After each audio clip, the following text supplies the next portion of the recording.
Welcome. You're listening to the Good Girls Don't podcast with Ashleigh Ray and Verity Mansfield. This is the podcast where we smash those rules that we've been taught to follow both as men and women and burn the damn rule book. We're tackling the big issues and the issues nobody wants to talk about, and we'll be fiercely feminist about it. This podcast is about inspiration, education, compassion, and being the change that you need to see in this world. This podcast is for the trailblazers, the freedom fighters, and the soul igniters, and all the women just like you who are ready to break the good girl rules and be heard. We acknowledge the traditional custodians of Australia and its First Nations people on which this podcast is produced and consumed. We pay our respects to their elders, past, present, and emerging. Get ready for the revolution.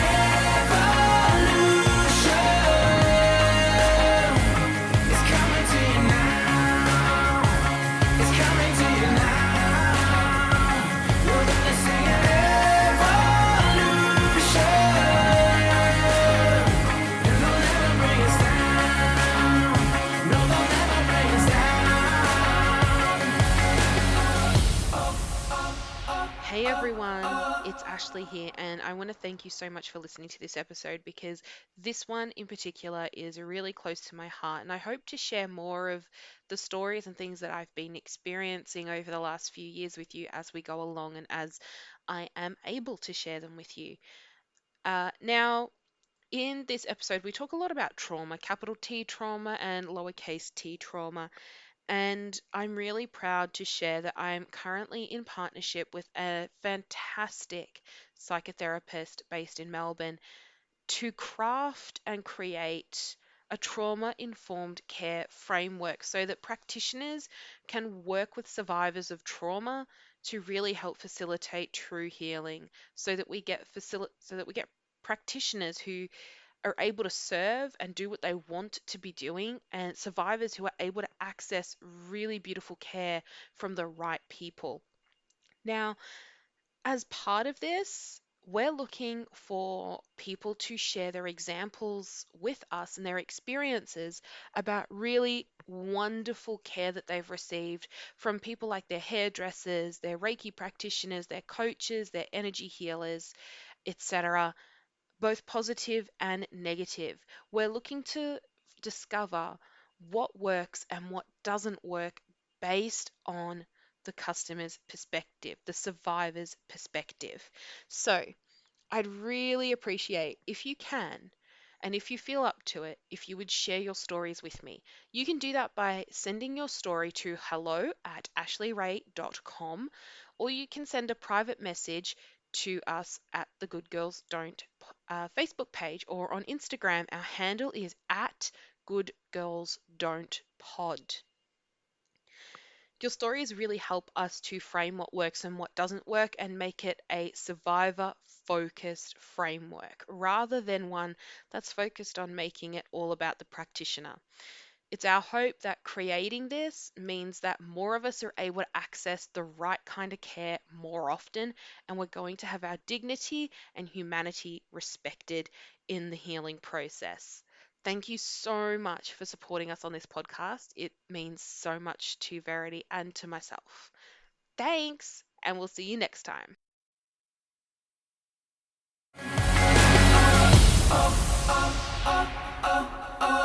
And we're back with another episode on the Good Girls Don't podcast. Hi, Verity. Hey, Ashleigh. I'm particularly juiced for today's episode because it's an issue that's very, very close to my heart and to my big why of what I do with my time and energy in the world. We're going to be talking about mental health today. It's such an important topic as well because, we're so aware of the mass amount of information out there and the campaigning around mental health, but it always seems to be such a narrowed conversation that focuses mainly on anxiety and depression, which we'll talk about later. But it really is incredible, I think, even just sort of as I've grown up and I'm in my 40s now, so being aware of mental health in my 20s, my 30s, and now in my 40s across 3 decades, I can really look back and see the differences of how societies dealt with mental health. Yeah, and it's changed a lot. I mean, even when I was growing up, and I mean, I'm about a decade younger than you, I think, almost. And even when I was growing up, there was no understanding, there was no awareness campaigns around depression or anxiety or anything. And that really only started to begin, I think, when I was probably towards the senior end of high school, when we started to see um, more publicity for things like Beyond Blue campaigning about how common depression is, and just trying to get a Yeah, bit more public awareness and understanding. So yeah, it's amazing absolutely. now how much it's changed. Yeah, so actually, in terms of your experience, because I know that this is, really sort of part of the heart and soul of this episode, it's also really about, we do encourage people to talk and share about, issues. And so, hence, we wanted to have this conversation today about your experience with mental health. So, can you share what mental health issues you have that you've had to deal with or do deal with? Yeah, so I've got a bit of a story to tell with this because mental health is a really complicated thing. The mind is a very complicated, weird, strange, exciting place. And for me, I can look back on my teenage years and childhood and recognize that there were some serious mental health issues going on that were undiagnosed and untreated for a long time. When I was in my early 20s, I moved into my first like live-in boyfriend, who is now my fiance. We moved in together, and I had a complete mental health crisis. So within 3 months of us moving in together, I fell to pieces. And other people might know this by a similar term, like a nervous breakdown, is what they used to call it way back when. And I was subsequently diagnosed with a whole range of things and misdiagnosed along the way as well. And we'll get into all of this fun stuff as we go. But the diagnoses that I do have currently, because they always change the labels and names of things. So I have complex post-traumatic stress disorder. I also have major depressive disorder and an anxiety disorder to top it off, because we all need a cherry on top. Because one is never enough. Exactly. You've got to have three of everything.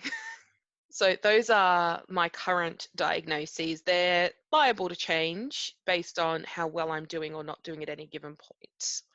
Wow. So then can you explain the difference between what is post-traumatic stress disorder, or known as PTSD, and the difference between complex PTSD? Like, I've never Yes. heard that there was a more complex version of it. Not many people have heard of it. Like post-traumatic stress disorder isn't complex enough. Yeah. And look, to be honest, there's a lot of stigma around PTSD. I've been looking into this over the years, and what I discovered is PTSD itself, like leaving the complex part aside, is the third most common mental health diagnoses out there, because it's related to trauma and traumatic experiences that we have and the emotional and psychological impact that has on us. So Wow. it's that common. It's right behind depression and anxiety. So I just want to put this out there that, when we think about mental health, we think about depression, we think about anxiety, we think about schizophrenia and bipolar. We don't think about trauma as having a psychological injury on us.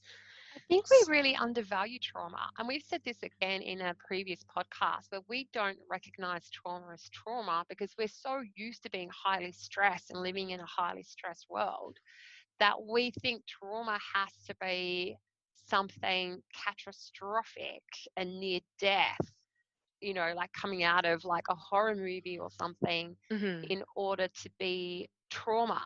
But then obviously there is like like there is, I guess, a measurement stick between, there's this, it can go so extreme that, for some people that the trauma can last a lifetime and it only affects our lives on I'm not going to say minimal level, but I guess on a minimal level. And then for other people, that trauma can really sort of undermine so many aspects of their lives and make it really, really hard to function.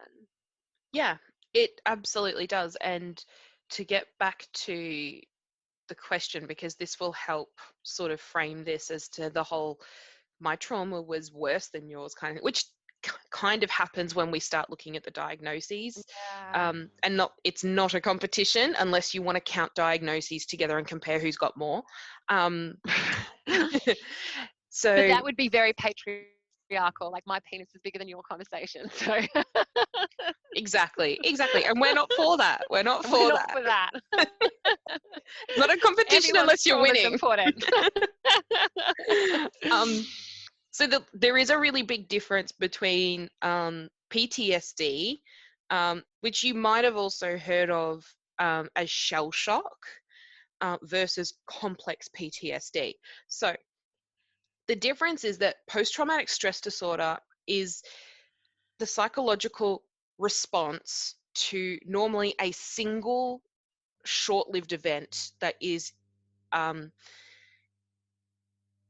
for lack of a better term, it is capital T trauma, like it is big stuff, but it's usually a single event. So it's not prolonged. It's usually very short lived. So it might be something like you had a car accident or you witnessed something that was traumatic to you.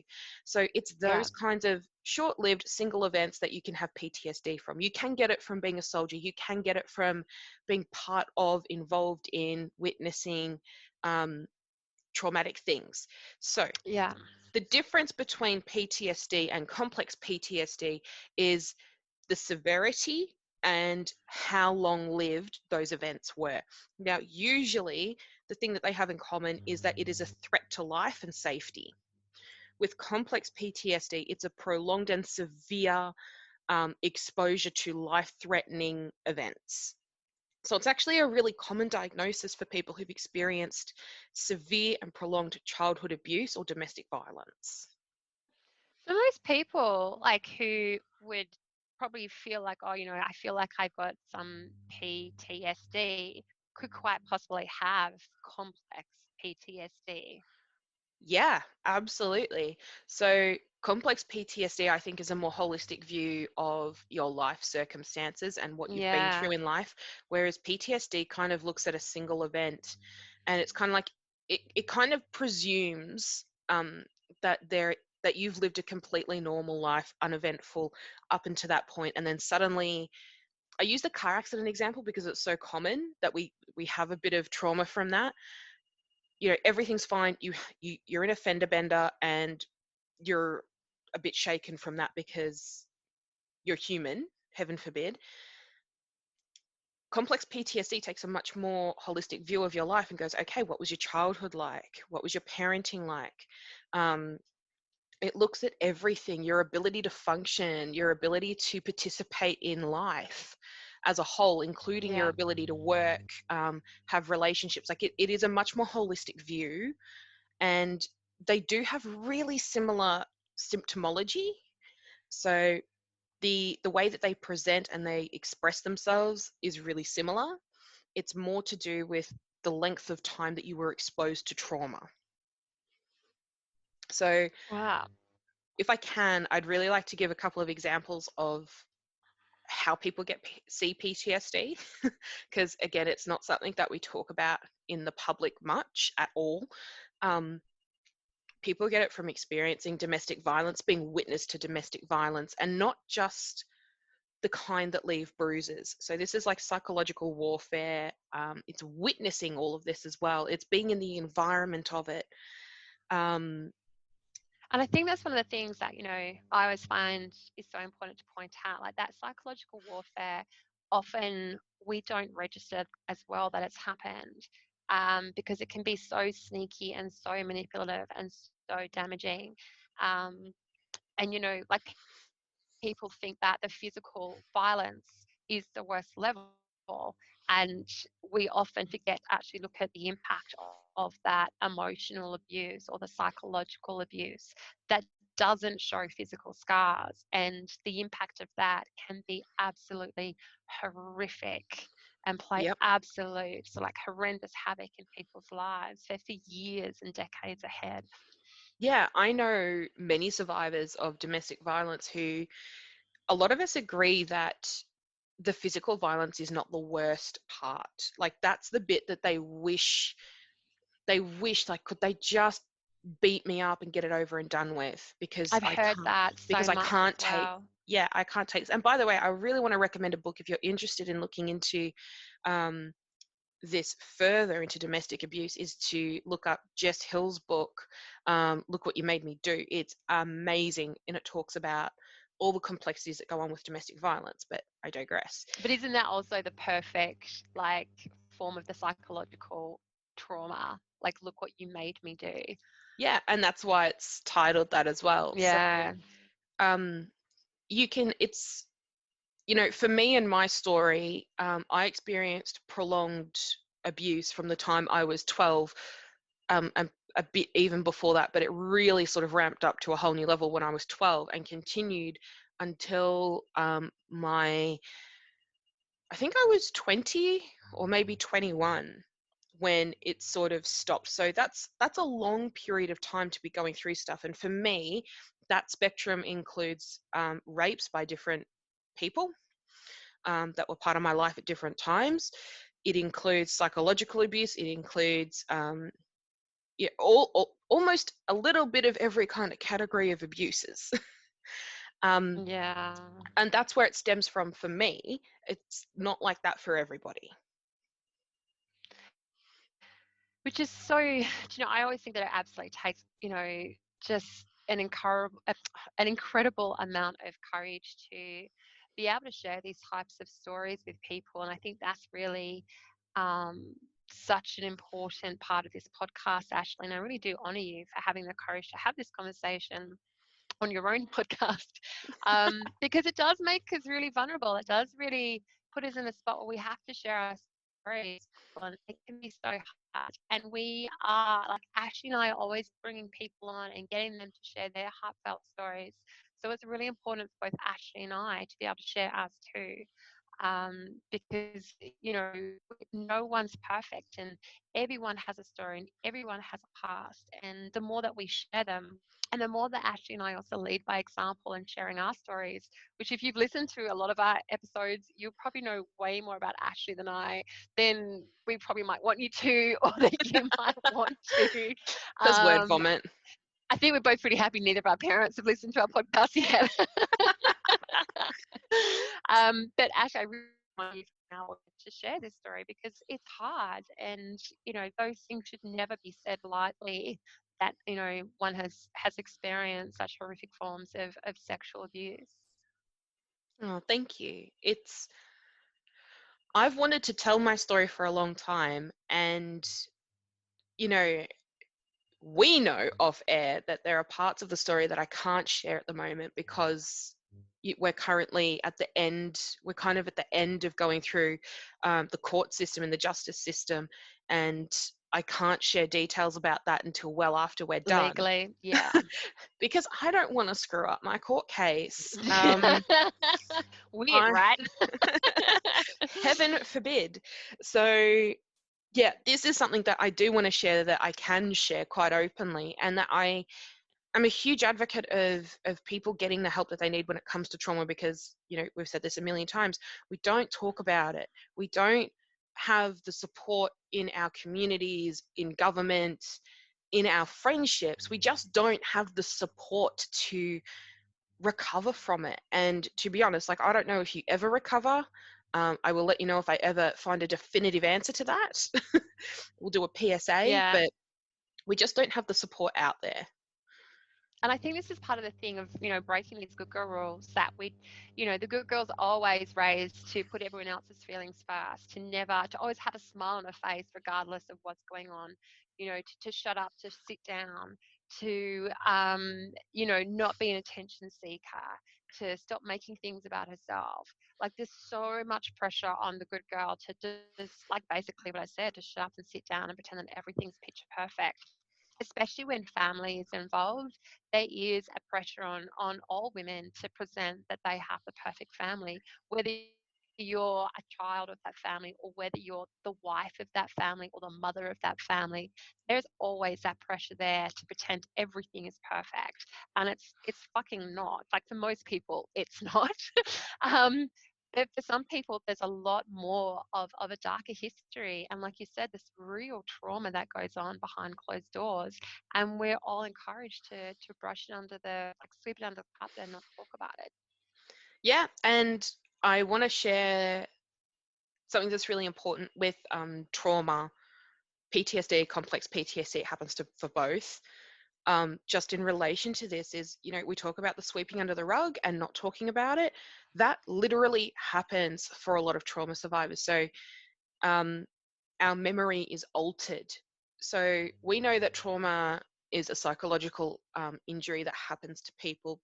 And I want to stress, I'm going to use that word a lot here, that I want to emphasize the fact that PTSD itself is a really normal reaction that we have and response to a really impactful moment in our lives, whatever that is.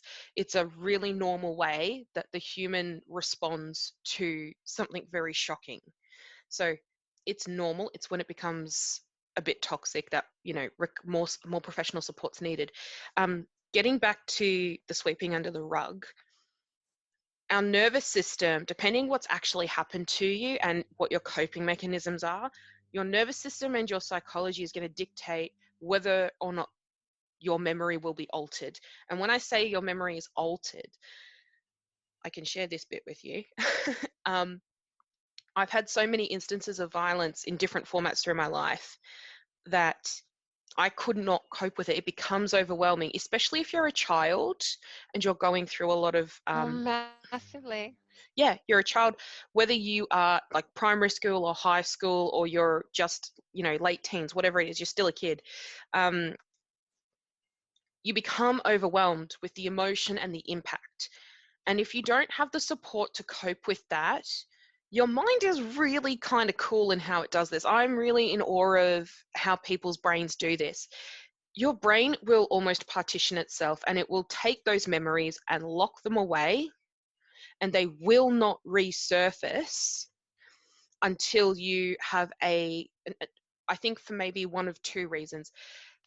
There's a really big in your face kind of trigger for them to resurface. So you see the abuser or something that reminds you of that again. Or B, you have a really safe container. You have a sense of safety and it's able to come out. So, Yeah. and that's It's what almost like happened to the me. subconscious mind is like, okay, we're ready to crack this open. Yeah, and that's Like we've literally just what put it happened to to the me. side until it's safe. Yeah, I lost all memory of what had happened, and I had huge chunks of my life that were missing in my memory. So I kind of liken it to, remember those old VHS tapes? And if you got to the end of the tape, or you would have the TV on and it would be like between channels and you'd have that static screen.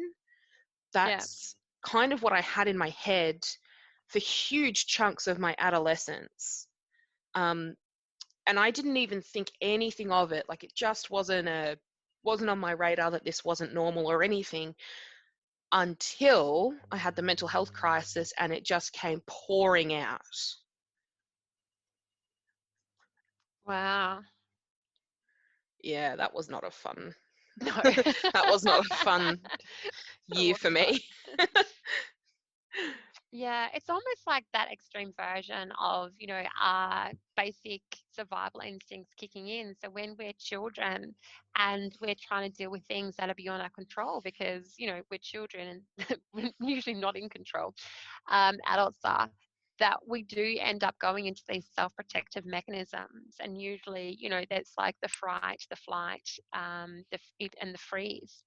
Yeah, that's exactly So it what it is, almost taken sounds to like an it's like an extreme. extreme version of that, where it possibly, there's that freeze of literally like freezing everything, but then there's also that flight where the brain itself is like, okay, we're psychologically going to run away from this and store it Yeah, so we don't have to deal with it or face it at it's the literally point. like, hey, I don't have the skills or the means to deal with this right now, so I'm going to lock it out back and put Yeah, it in that in box order and to sink it to the bottom of the survive. ocean so I can get through the Yeah. next moment. Yeah, that's literally what it is. And It this is a is matter of with survival. And this is really common, and it's happened so much in our lives as we grow up that we suddenly find ourselves, our child, our inner child, our past child has developed such amazing ways and very, very intelligent. I think this is one of the biggest things that has hit me talking about mental health is that we have so often looked at our behavior in the past of, oh, I ran away from that, or I got aggressive about this, or, we go into one of those basic survival modes, and we look at it as a form of weakness. And it is not. It is our brain's super incredible, super intelligent way of dealing with Mm-hmm. something that a child has not got the capacity to deal with. And so it really is such an incredibly intellectual way for the brain to deal with trauma at that point in that child's life. And it's when Yeah. we grow up into adults where the brain then starts to go, do you know what? I'm also still super intelligent, and we can maybe start to let some of this out. We can maybe start allowing this person to deal with things. So instead of anyone, I mean, if anyone is listening to this, and I know I've dealt with elements of anxiety and depression as well, but it's like we hold so much shame around mental health and around the way that our brain reacts to certain things and these survival mechanisms. And we really need to break that shame down and actually, embrace the intelligence of that mind to do what it had to do in order for that child to survive that period. Yeah. 100,000,000,000%, because it can be a really devastating thing. I mean, I rarely come across survivors who've had all the support they could possibly have needed. um, Yeah. it's very rare to come across someone who's had access and the means to seek out the right kind of support that they've needed, and there's not really one standard treatment for this either. So it's very individual. The same for depression and anxiety. We can say yes, therapy works, but what kind of therapy? And it also has to be a therapist who understands the issues you're dealing with. Yeah. So I'm going a And little finding bit the off right track there, but therapist as well. Like, not, yeah. one person can go, oh, this therapist or this person was brilliant for me, you should use them. But then you go there, and the alchemy between the two of you is just not the same because you don't have the same alchemy. Like, no two people have the same alchemy as another two people. And so Yeah. really is important you might even have to test trial different therapies or therapists before you find that one for you that's like, yeah, this is good. Yeah, and I want to say that I've had the bad experiences with the therapists before when I've sought help. So I've had the really bad ones where I've gone in and said, I think I have depression. This was well before I understood that I was dealing with much more complicated mental health stuff. And I've tried to sort of language my circumstance, and I've had them just playing Candy Crush on their iPad while I'm trying to talk to them in a session. No. Oh, Yes. Ashleigh, that is so bad. Those people should be reported. That is so Yeah. incredibly unethically I mean, horrendous.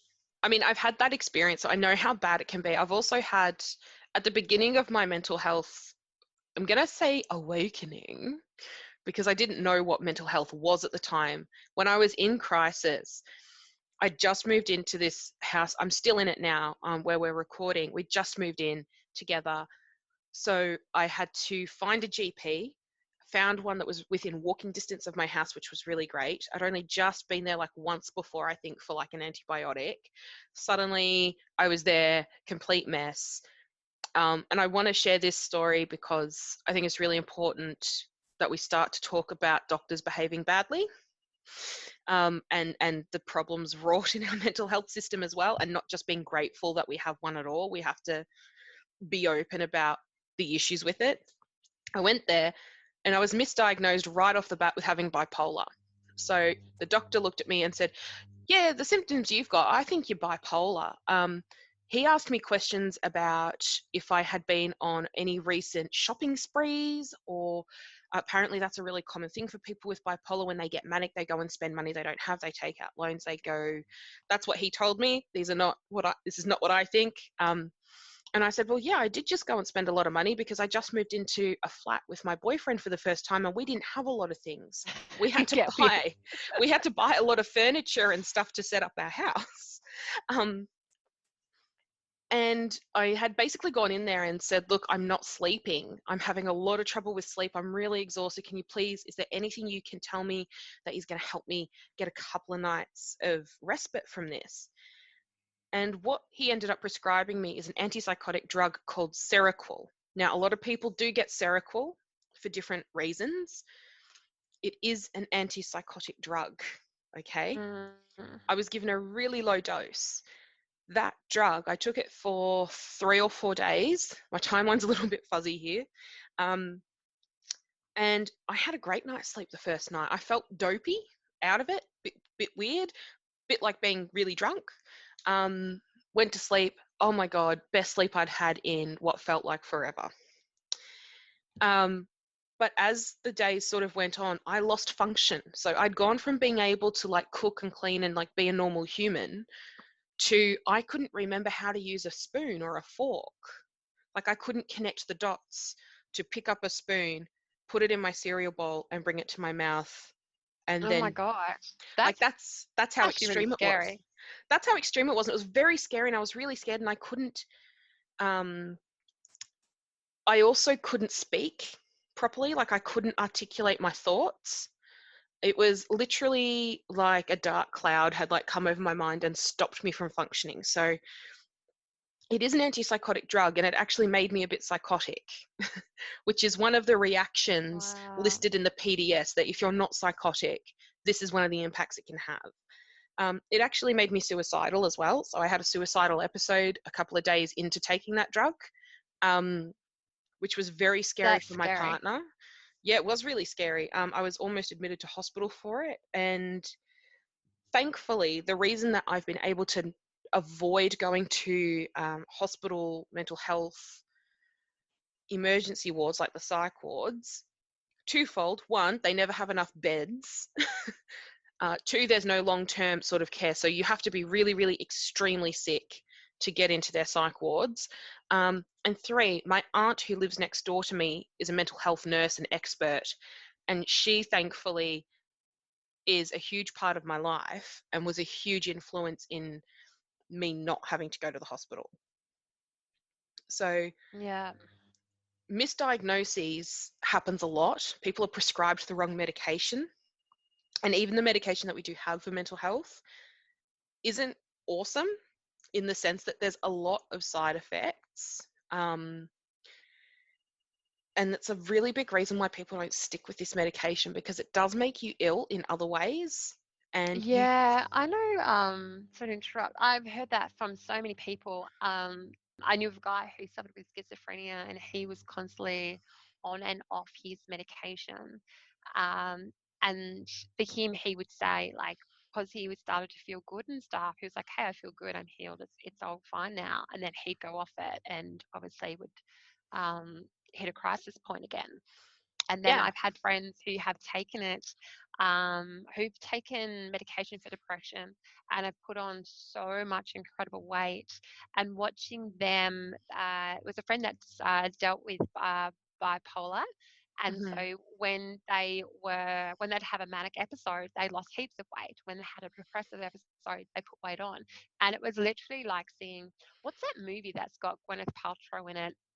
And oh, I know the one you're talking. Shallow Hal. shallow how. And it's like Yeah, that sort of, contrasting image of, skinny and, sort of borderline obese and then skinny and then borderline obese and seeing her go back and forth between two extremes just within years, like back and forth, back and forth, back and forth, back and forth, you really start to understand that the impact it has on the body.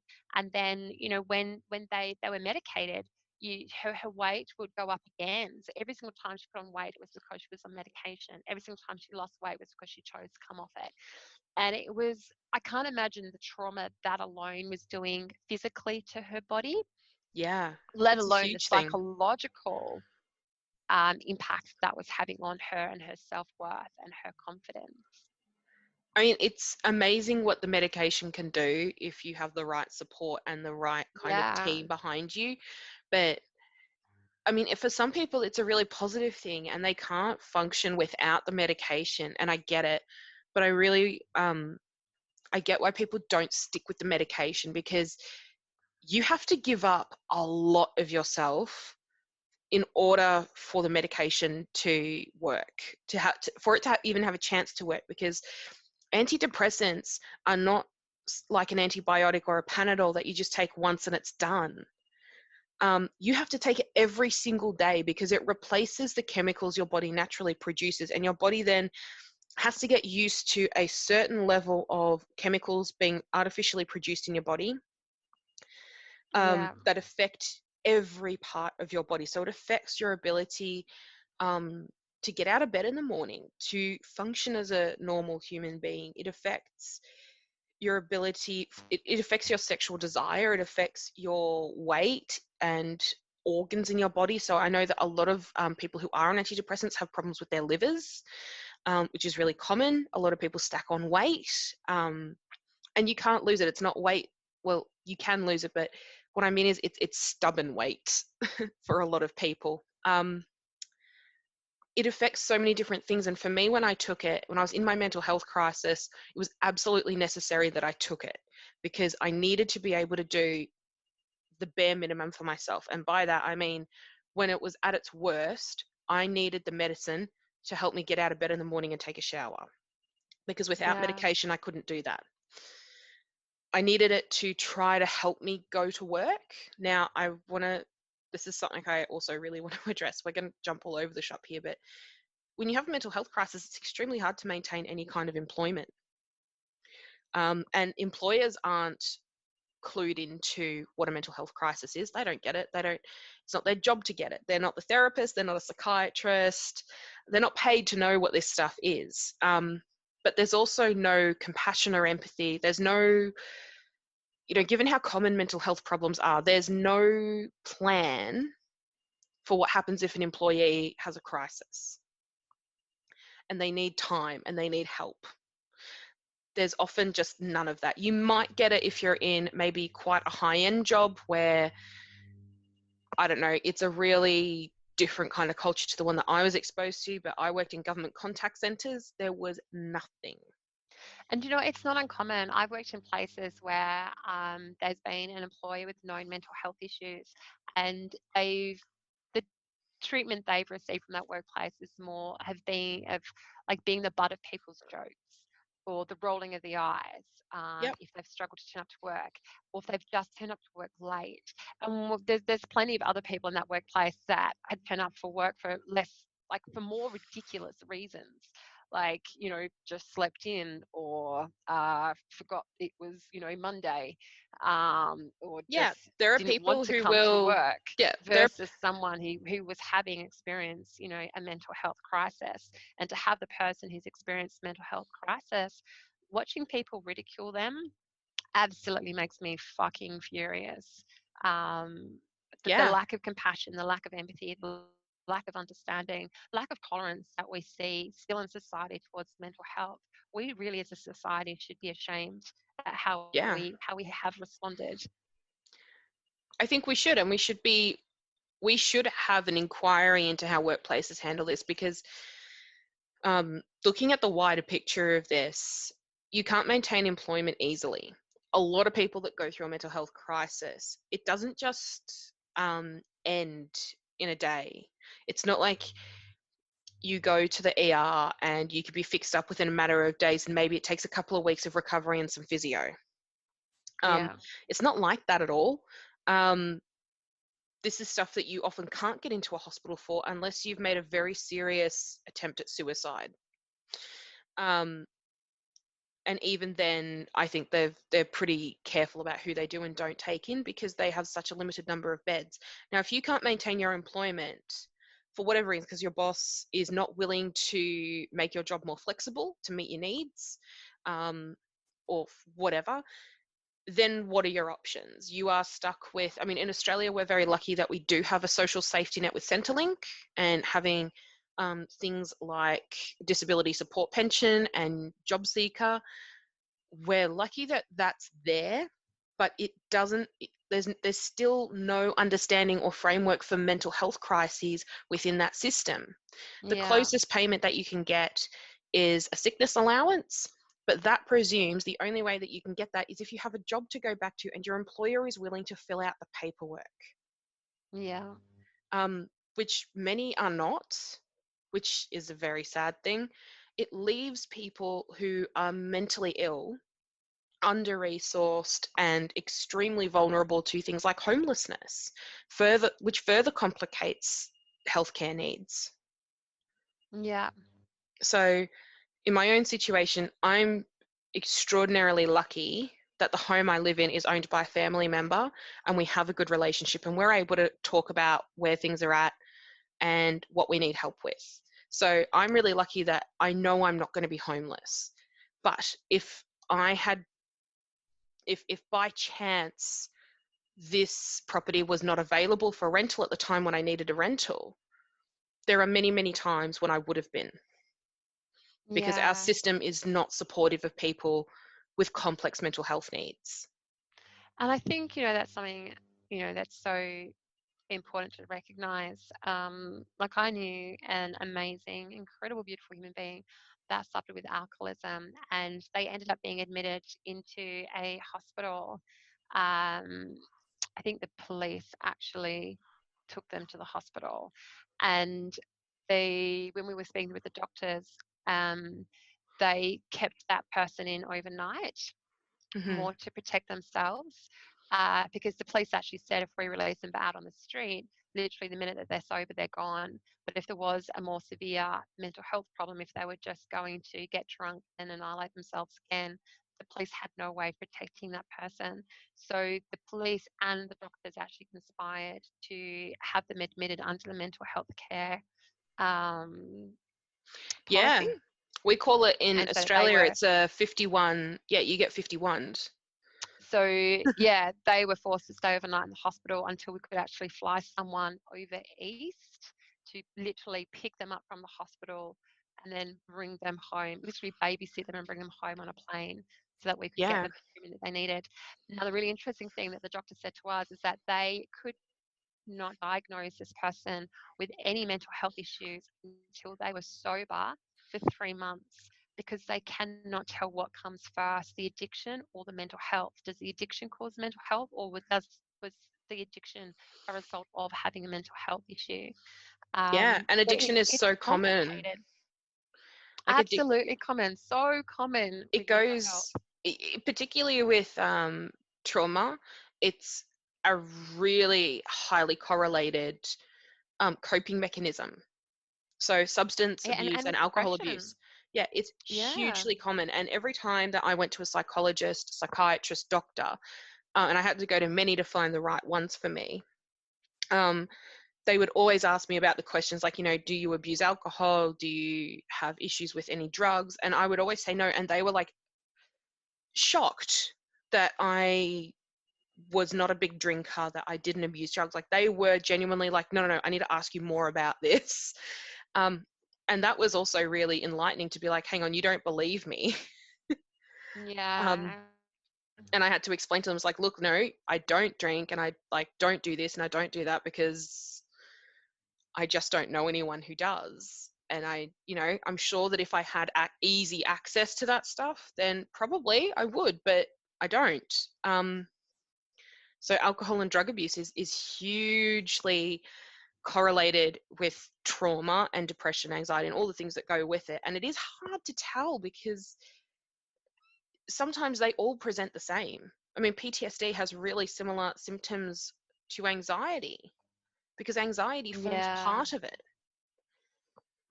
So it is Yeah, you really could imagine complicated. anxiety and depression almost being attached to every single mental health issue, really, couldn't you? Yeah. And I'm not saying that to poke fun of it. It just as the I don't even say the craziness of it all. It's a terrible pun to have on this podcast. But the complexity of it, it's massive, absolutely massive. It's And like, hugely massive. talking about that as well, there's so many, stereotypes and preconceived ideas and stigmas around mental health. I think we mentioned before that there was, the concept of, oh, isn't PTSD just for soldiers that returned from the war? Like we have these certain associations that are very stereotyped and not always correct. Or people who are ashamed and embarrassed to even over anxiety and depression in order to go to a GP and say, I think I might have depression. I'm not coping. Like it's so hard just for anyone to be able to say, I'm not coping here. Like I think I need help. It's really Um, hard. And our system is, we've got like really basic, like absolute bare bottom of the barrel minimum support in our healthcare system in Australia. So you can go to your yeah, GP and do the check, but the check isn't necessarily holistic. All it does is it asks you about your current symptomology. So it asks about what you're currently experiencing. It doesn't actually look at what's happened in your life circumstance previously and currently. So it's not a holistic viewpoint. So you're probably not getting the whole story. Um, and that affects who you're referred to. When you go to the GP and you do that questionnaire, you're often referred to whoever the GP has a referral relationship with. It doesn't matter that that yeah, person is the right person for you or not. yeah. You're And just, also yeah, you there's conveyor instances belt it where, out to them. yeah, and you might get a referral to go see a doctor and a certain psychologist, and then you'll go to that psychologist or ring them up to make an appointment, and they're like, oh, they're not accepting any new clients. And then you've got to go back to the GP and find another one and maybe Yeah, another one. And it can be a real rigmarole, isn't it? Trying to actually just get, like, it's not hard enough just to go to the GP and say, I need help, but then you literally have to exert energy in trying to find the right person to support you. yeah, and this is huge. Because if you have, a lot of people I think who go through mental health, a lot of the time our symptoms come first before the story. And we go to the doctor and we're like, I'm not sleeping. I have these strange memories coming up. I feel angry all the time. I'm reliving stuff. Like our trauma comes out first, but we haven't unpacked the story. So we can't, it's really hard to tell someone what's going on because it's all very confused and jumbled up. Mm, So we get conveyor belted out to whatever psychologist they're referred to.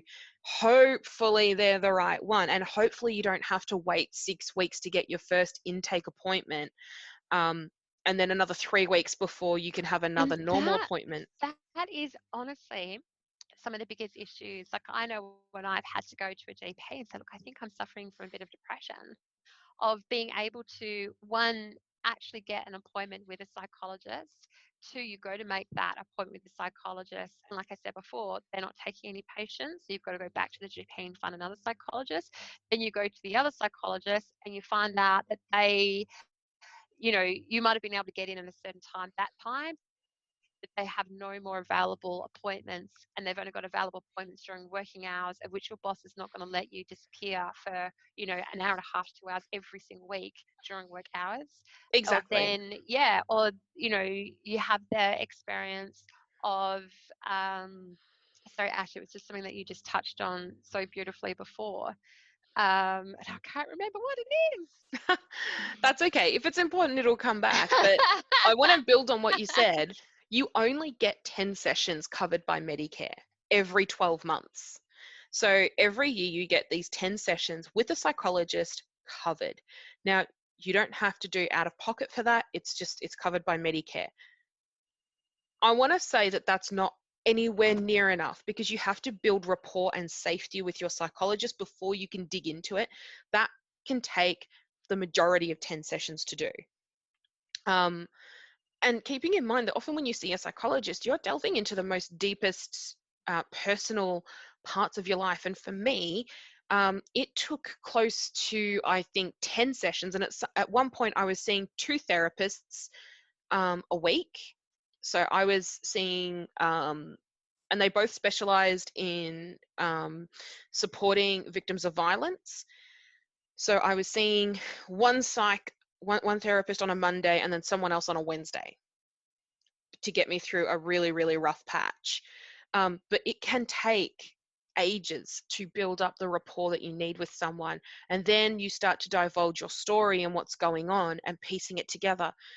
In that time, you've got to discover that that person is the right therapist for you. And if they're not, then okay, there's 3 or 4 of your Medicare sessions gone. Exactly. Yes. And then you have to pay, once you run out of those 10 sessions, then you have to pay. Now, if you are going through a mental health crisis, you don't have an income unless you're on a Centrelink benefit like JobSeeker or formerly New Start. If you're lucky, you might get disability pension. Um, those are like about, I think the cheapest I've seen is about $95 a session, right? And you might get a rebate, maybe. But often you don't, and you're paying like $100 a session. That $100 means a lot when you're on a pension. That Yeah. $100 can represent your ability to feed yourself for an entire week. And that's the problem. The people who need the help are not always the richest people in society. Yeah, and you only get, as well, to build on this, you get one appointment with a psychiatrist a year to review medication. That's not enough. Your psychiatrist has to get to know you, your life circumstance, and your history to make an accurate diagnosis and an accurate prescription for medication if necessary. So Yeah. you can't do that in one appointment. And psychiatrists, I don't know if you've ever had an appointment with them, but they tend to not be cheap. It's very, very difficult to find one that works on Medicare through the public system. Often to find one, you've got to go through a hospital. You can't really get into that system unless you've made a serious attempt at your own life. Yeah. It's so sad that they're not these, you know, systems like I guess, access to getting the support is not easy. That's horrifically Um, hard. It's a trauma in and of itself, trying to find the help that will save your life. yeah. And trying to find the help that, society says that you should be a good little worker bee, you should pay taxes, be part of the economy and society. But in order for you to do that, you have to access the help that you need, and you can't do that very easily in most cases. So it's really, And it's kind of a yeah. catch-22, isn't it? Because if the government funding really isn't there to be able to provide the support for the mental health issues and mental health awareness, then how can these people, hold down, jobs and actually contribute then to society as functional, beings? So it's kind of like, well, it must cost the government so much money or the country so much money every year, having people actually suffering and not having access to mental health. Yeah, I think our government takes a really, like, we'll give you the bare minimum and nothing more. We're not going to deepen this. We're not going to really take care of our people. Um, the other thing that goes with this is, reflecting on the funding aspect. Whenever you do go to a mental health practitioner or facility, why is it that it's always a dirty old building that's falling apart out the back, like in the shameful corner of a hospital? Or all the doctors' buildings that are around the hospital, like, it's always the most dilapidated building. It's never renovated. It's never got proper amenities. So I've been to some that just homes that have been converted into a practice, and that's fine because it works and it needed to work. But the homes were so, like, there was no heating. There was not, and it was winter in Melbourne, and winter in Melbourne is really cold, guys. It's not the South Pole. It snows at my house. It's really cold. It's damp. Parking isn't easy, and often you have to pay for parking. The And it's facilities kind of just interesting, isn't it? It's almost ironic to have these mental health services that would in, actually make you feel depressed just going to them.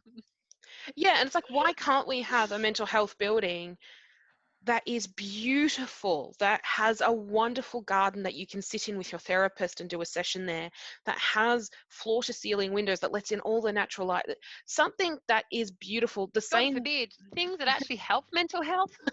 Yeah. And, why is it not, we pour so much money. Unfortunately, I've had cause to go to the hospitals in the city for family members in the last couple of years.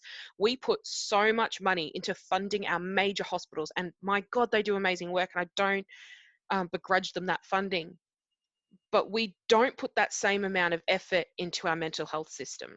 No. And like we said, I think part of that is because there are so many stigmas attached to mental health. And I, it's really funny growing up, and this is going to sound awful, that growing up, and I'm talking about, being in my 20s, like going from my teenage years into being 2021. And funny enough, I was studying psychology, which makes this even more scary.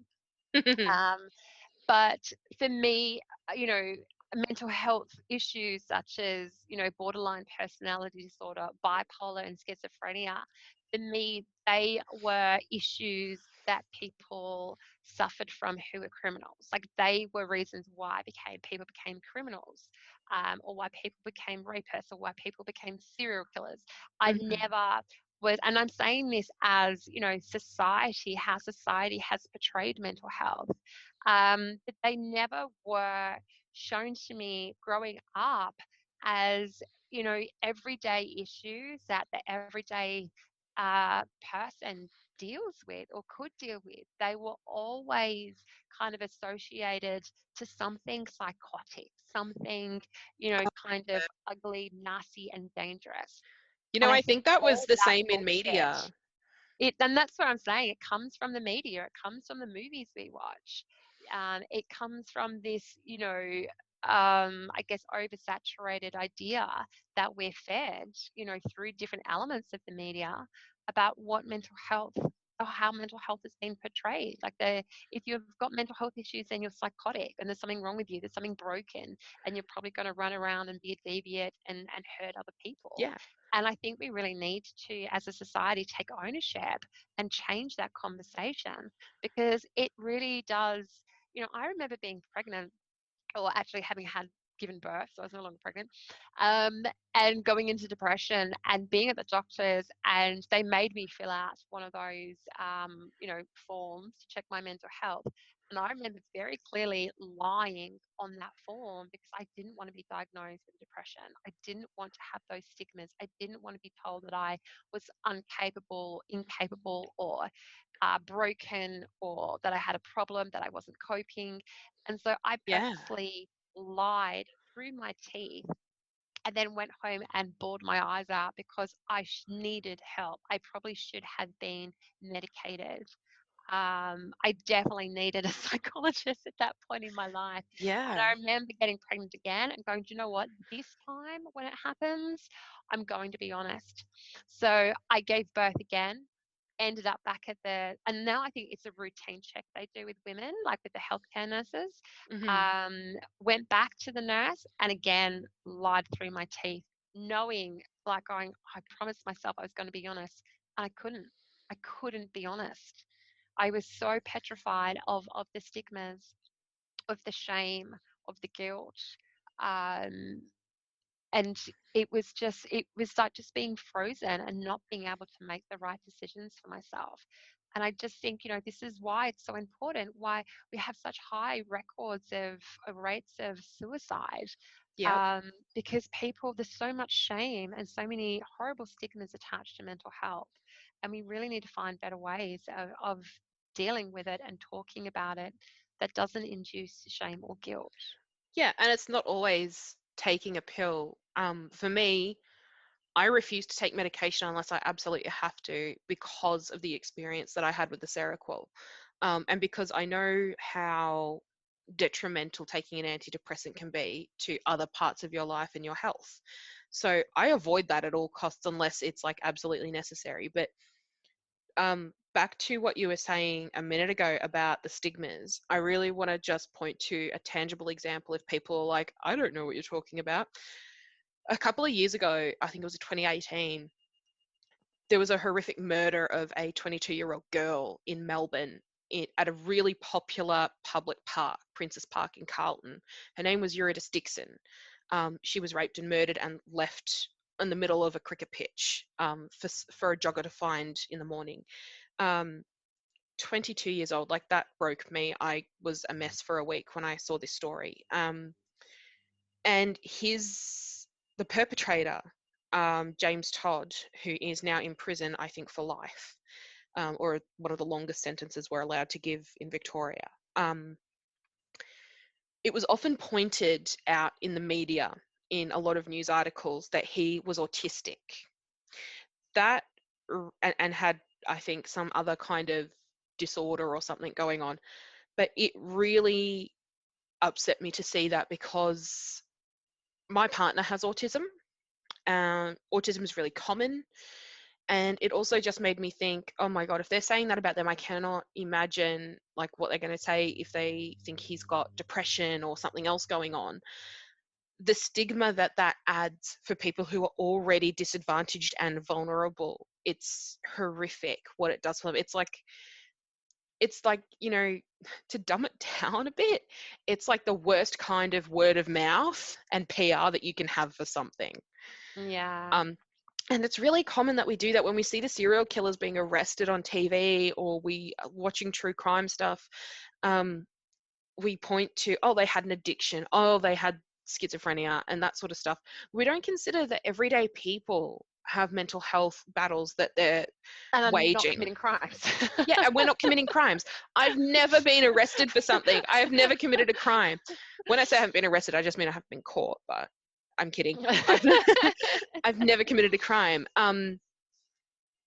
So it's really, really important that we look at and realize that most of the people in our lives, I mean, the statistic is like 1 in 4 Australians are going to experience a mental health issue of some description throughout their lifetime. Um, and of course, we're going right now, while we're recording, we're going through COVID-19 or the coronavirus. The world, I mean, we've all been traumatized by this, at least psychologically, um, if not physically. Um, Unless you're like me, who's really enjoyed the peace and quiet. Maybe, but we've all been through a form of trauma, and it may not be capital T trauma for us, but all of us have been. And we know that there are so many issues that are coming out with this in terms of mental health. I mean, look what the government rolled out for mental health. You can now access counseling and psychologists that much easier because of the restrictions. Like, they've made it really Yeah, easy like for you to get that the help. tele sessions are 100% covered by mental health at the moment. Exactly. And we didn't have that a Oh, sorry, couple by of mental months health, by ago. Medicare. Yeah. Um, so it's amazing. Our government is capable of doing things when they need to. They just haven't recognized that they've needed to do this. That's my rant. So, Ashley, can people then actually recover from mental health? I think every person is different, and it depends what you have going on. Um, if you have something like schizophrenia, I think recovery looks really, really different. And I'm not sure that there is a recovery. I think it's more of a remission. Yeah. For me, it's a remission. I've been clear of a mental health crisis now since 2014. Mine began in 2013. Um, so I've been mostly medication free since 2014, and all of that. For me, it's a roller coaster. You have months where you're functioning really well, and then I might have a depressive episode and go downhill for a bit, and that is, it can last a couple of days, it can last a couple of weeks or months. It's Yeah, and I guess as Yeah. well, it really does determine on the external factors as well and what's going, like with mental health, there's internal, I guess, triggers or things that go on, like might be the chemicals in our body, Yeah. memories, things like that. But then there's external triggers, like if something happens at work or someone, if you get fired from your job, like that could, you lose your job for some reason, especially so it's what going on now with COVID-19, Mhm. that can trigger something off in someone that then brings back that trauma from childhood or from the past. Um, Yeah, and can, exactly. yeah, that nervous system kind of gets lit up again, and that trauma can often feel relived, or Yeah. something that an argument with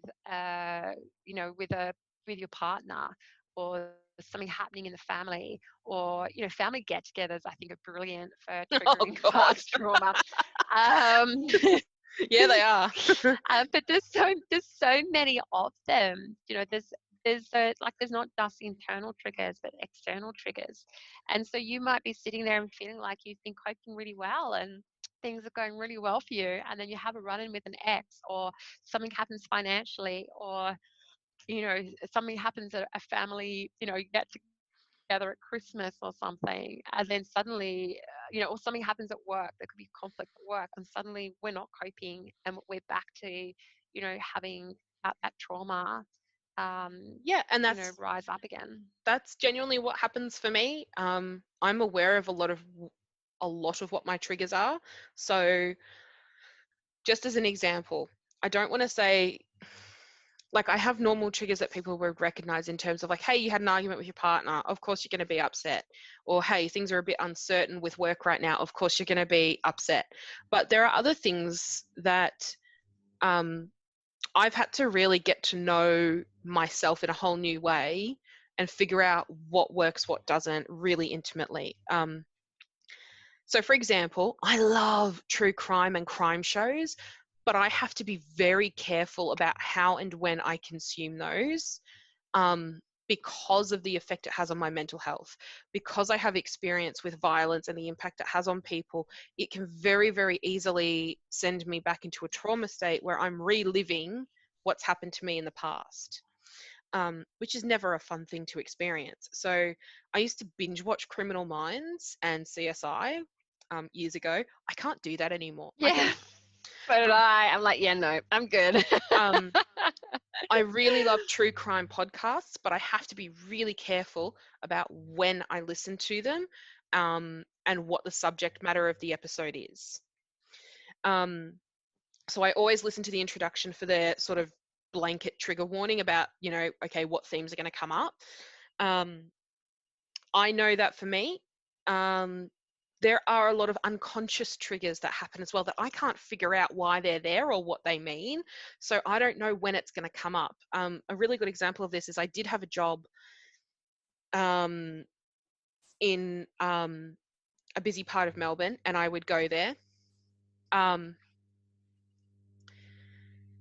then Verity is messaging me, guys, saying she has to go to her therapist appointment, which is ironic. And How we'll ironic, finish because this it's in talking just a about sec. mental health. We'll, I promise we'll finish this in just a sec. But I used to go to work, and I would have to walk through these shopping centers to get to the office. And I would get to a certain point walking through this shopping center, and I could not take another step forward. I was filled with so much dread and anxiety. My body would not take a step forward. I could go backwards, headed towards home, but I could not go forward. I was paralyzed and had a huge reaction. And that led to, like, a huge reason why I couldn't continue to work, because I couldn't get to work. Like, my body would just be like, we're not doing this. We're too Would like to terrified. shut down. It And I think completely that's shut the down. thing, isn't it? Like, people who don't suffer from mental health, or, you might have anxiety or a bit of depression, but if you doesn't necessarily mean that you understand what's going on for somebody else who suffers with similar or other mental health issues.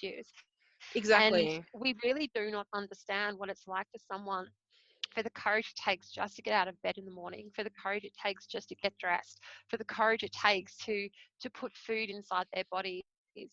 Um, you know, there's just so many issues, and I think if anyone's ever seen or witnessed anyone who deals with eating disorders, to actually have to sit and watch someone force feed themselves, and they're on the verge of vomiting it back up because they have such issues with food and body image.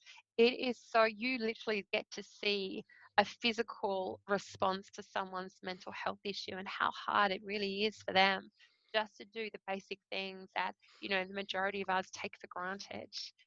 Yeah, and And I'll it say, really, yeah, it can sometimes really it's as happen for simple people. as it sounds maybe. I think for some people there's that lack of empathy because they're like, look, you've just got to eat something, but you don't understand how difficult that is for people. Um, Yeah, and that you their know, body's responses take over while they yeah, know mentally know that they should be swallowing food or taking that step forward to work. I mean, they've walked their whole lives. It should be easy to walk forward, right? But their body stops and they don't understand why their body is shutting down and behaving the way that it's behaving. And they do not have control of those behaviors. Yeah, and It's like the body and the mind become separate. and it confuses your understanding of your reality as well, which exacerbates your mental health issues. So I think we need to wrap up this conversation. It's a huge one, and I want to continue having this conversation in other episodes as we go.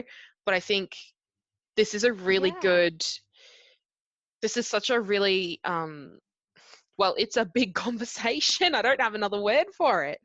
But I think as well, if people need to share their stories, and we've said this before, to please jump on our Facebook page, Good Girls Don't Pod, and share your experiences.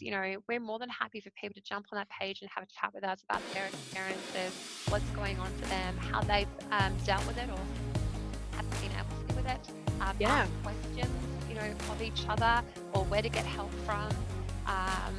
And please, I don't know all of the resources out there for all the different, types of mental health. But please jump on Google. Please, go to your GP and get pointed in the right direction. It does take courage, and we really honestly applaud anyone who takes that courage to love themselves enough to seek that help and support.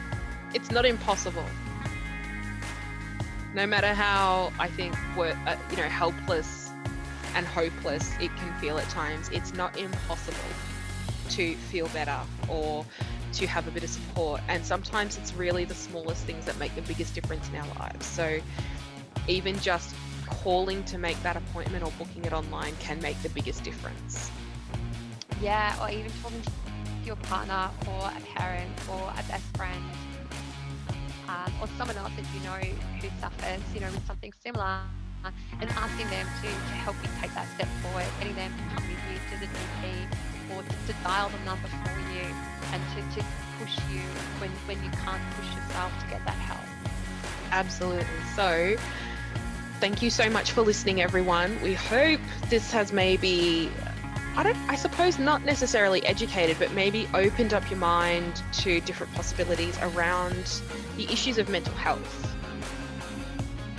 And who knows, maybe you'll write to your MP and ask how many mental health beds there are in your area, and if there are none or a really small number, you can demand more. Absolutely.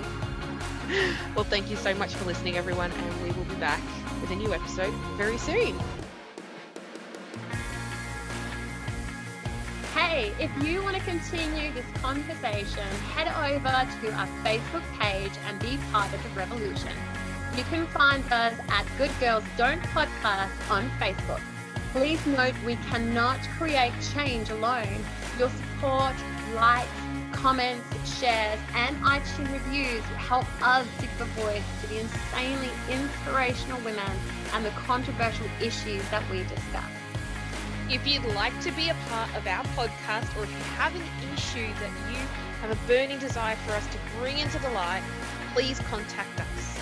With fierceness, Ashleigh and Verity.